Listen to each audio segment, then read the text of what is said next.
In this video, I want to show you what I think is the best way to get started with painting, playing and collecting Warhammer 40,000. So if you're brand new to the hobby or want to begin your journey into Kill Team, by the end of this video you should have a better understanding of where to get started. I'll be showing you what I think is the best product to buy and how to get the most out of it. And I'll also be talking about the rules and how a game of Kill Team is played. And once you're feeling more confident about where to start, I'll show you what you can do next to continue your journey in this amazing hobby. Welcome to TableTopReady, my name's Michael, and in this video I want to get you started on your journey into Warhammer 40,000. This video is going to revolve around the Kill Team starter set, but it's okay if you don't have this box, you'll still learn all about how to get started and how the game of Kill Team is played.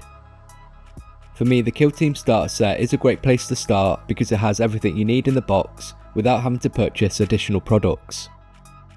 You get 2 sets of miniatures, a board to play on including some terrain, as well as all the dice, tokens and guides teaching you how to play.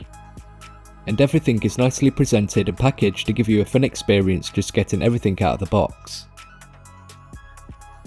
The 2 Kill Teams you get in the box are Space Marines and Plague Marines. And the great thing about both of these sets of miniatures is that they don't need any glue to stick together.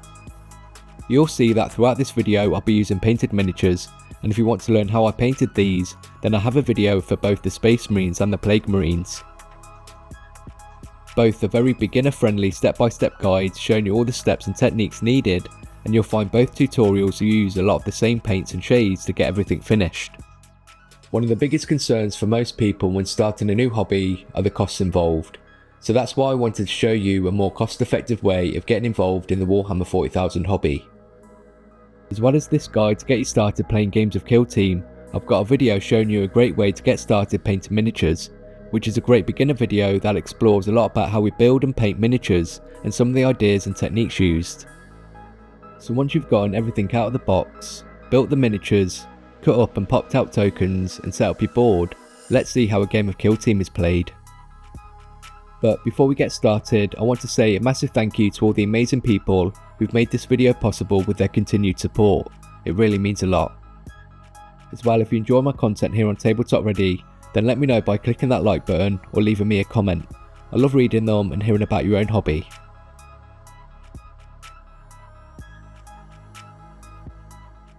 In this section, I want to show you how a game of Kill Team is played and showcase what we get in the starter set and show you how we can get the most out of it. So as I said before, you get everything you need for a game of Kill Team in the box. You get a gaming board with enough terrain to create a battlefield and 2 Kill Teams to fight against each other. You get all the tokens, objectives and counters you'll need to keep track of everything, and something I really like is that they've included a guide to get you started playing games, taking you through various scenarios to get you gradually introduced to all the rules. Each Kill Team comes with a reference sheet as well as what you'll need whilst working your way through each mission. Each reference sheet shows you the stats for each miniature, also known as an operative. You have APL, action points limit. These are the amount of actions that operative can make during a turn. The move characteristic is how far they can move measured in inches. The save characteristic tells us the number the operative would need to roll on a 6-sided dice, or d6, to deflect any damage. There's also the number of wounds the operative can take before they're removed from play, and we can keep track of this using our tokens.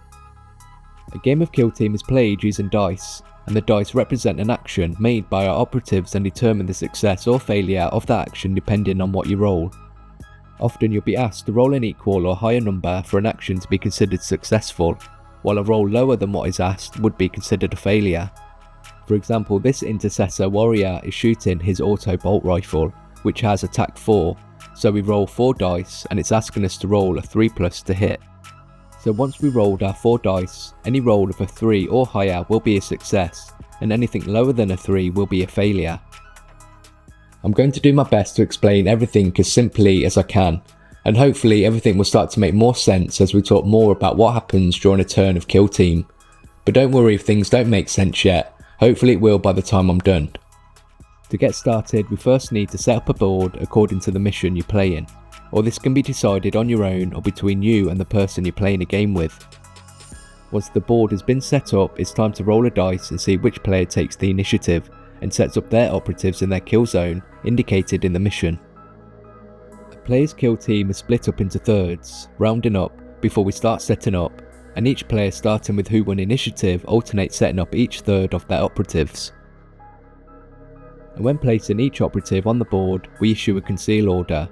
Later we can change this, as there are two kinds of orders we can give an operative.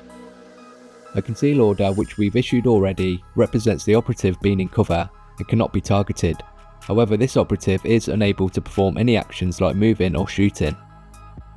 The other kind of order is the engage order, and this will allow your operative to perform actions once you've activated them. When each player has placed all their operatives, we can start our first turn, also known as the turning point.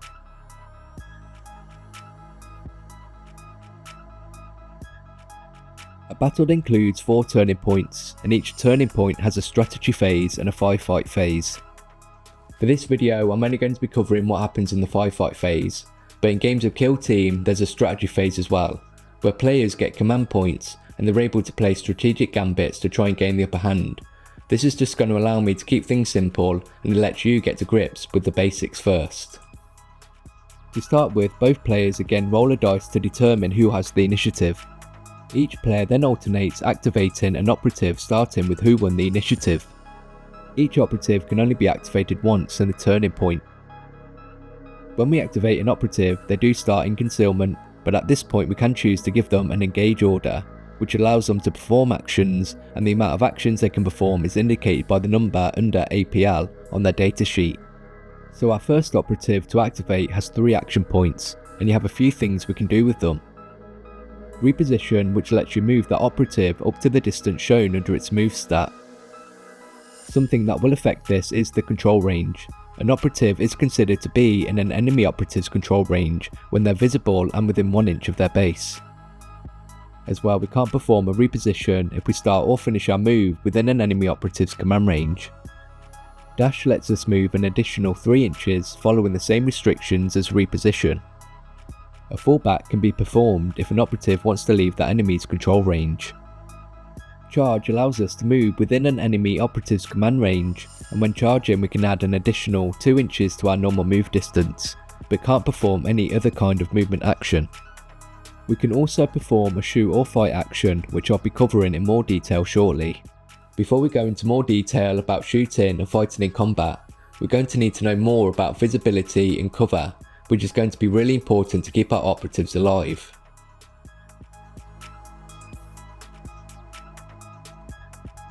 Taking cover is key for operatives in a game of Kill Team, and generally you can only shoot at operatives you can see.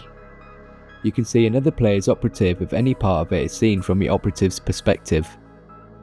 If an enemy operative has a conceal order, then it isn't visible if they're considered to be in cover, even if they can be physically seen from your operative's perspective, to represent them ducking behind cover and keeping their heads down. To be considered in cover, your operative has to be within the control range of that piece of terrain. But even if your operative is within the control range of a piece of terrain, if an enemy operative can fully see your operative, you can't gain cover. We can imagine a line drawn from any point of an enemy operative's base to any point on your operative's base, and if a piece of terrain intersects with this line, then you're considered to be in cover. We can talk about the advantage of cover whilst we talk about how to perform a shooting action.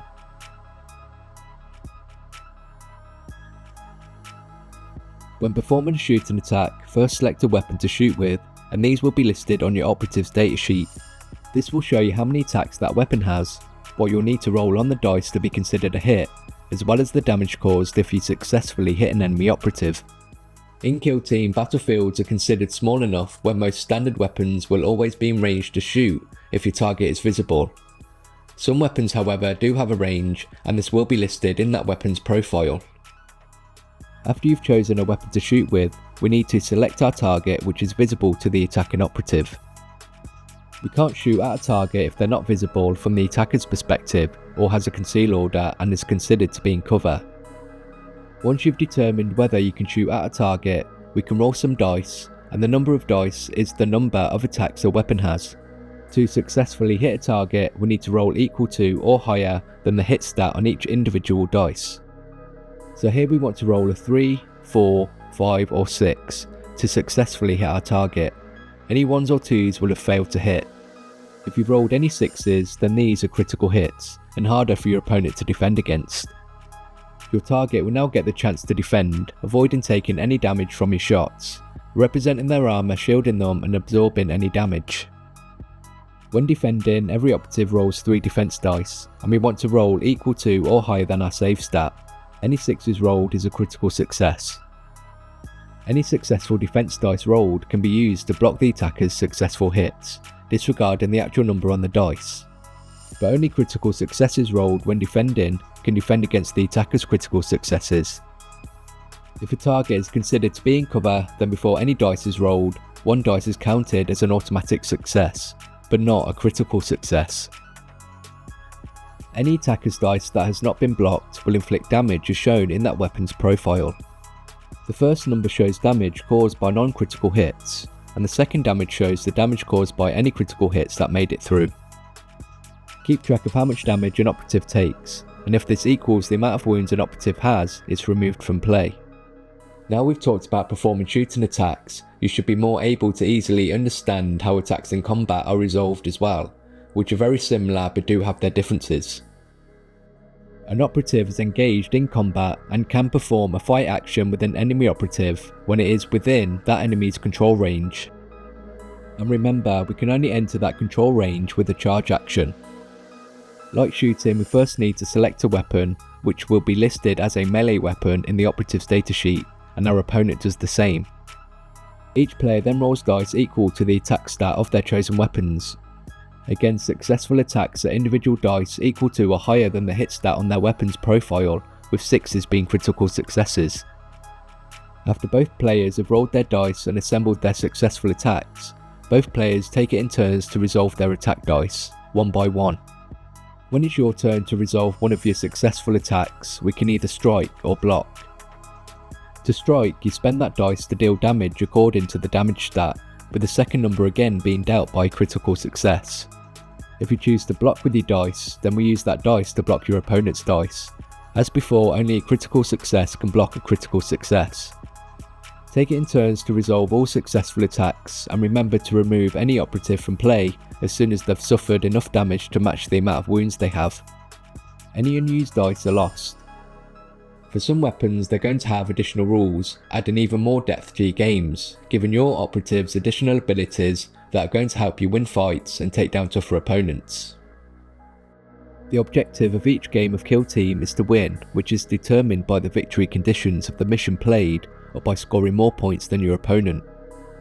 Most of you will play a mission that's already been created, and this will show you how the board should be set up, with the drop zones each player will deploy in. They'll also tell you how the mission is played, how many and where you need to set up any objective markers if there are any, and they will give you any additional rules and how the mission is won. If you're playing a mission that includes objective markers, these are key points on the battlefield that are fought over. To control an objective, you must have an operative within control range of that objective marker, and as long as you have more operatives than your opponent in control range, then you control that objective. So now that I've gone through some of the basics and essential rules of how the game of Kill Team is played, you should now have the confidence and knowledge to continue exploring some of the additional more advanced rules you can find in the main rulebook on your own.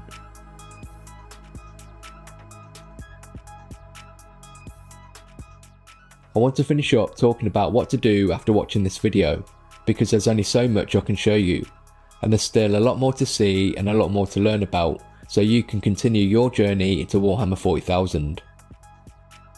But before we talk about what to do next, I do want to take a moment to thank Alexander Weisenfeld and Peyton Dearman, who have recently become supporters to the channel.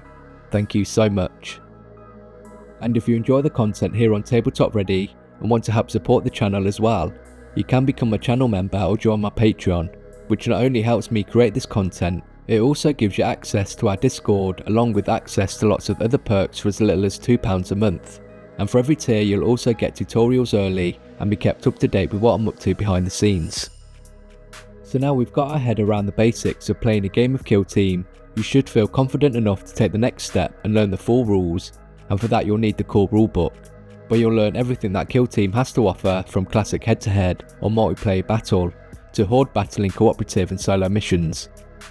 You'll also want to learn about painting miniatures, and you'll find loads of videos and tutorials here on TableTopReady, including how to paint both the kill teams you get in the starter set. I've also included links in the description of products and other things I think you'll find useful, so go and check those out as well.